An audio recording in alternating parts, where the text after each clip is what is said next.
When you think of Billy the Kid, you probably picture gunfights, jailbreaks, and legendary shootouts. But here's a question few people ask. Where did Billy the Kid and the Regulators actually hide all day? Because, surviving in the Old West wasn't just about shooting, it was about vanishing. Wait till Chapter 6, Blazers Mill! Billy and the Regulators were constantly on the move during the Lincoln County War and after.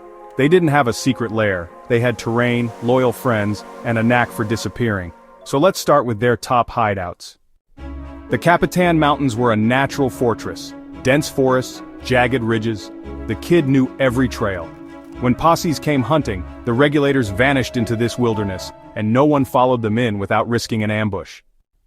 Then there was Fort Sumner, not exactly a mountain hideout, but home to friends who never turned him in. Billy felt safe here, maybe too safe.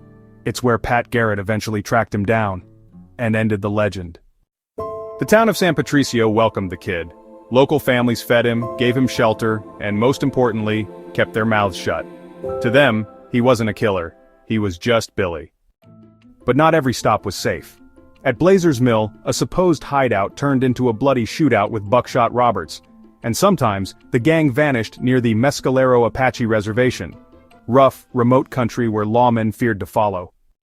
So how did they hide all day? They stayed off trails, rested in deep canyons, kept lookouts posted. They moved at night and trusted only a handful of people. Most importantly, they never stayed in one place too long. For Billy the Kid, hiding wasn't weakness. It was survival. And in the wild frontier of New Mexico, the ability to vanish was just as valuable as a loaded six-shooter. Want to know how Billy pulled off one of the most daring jailbreaks in the West? That story's coming next.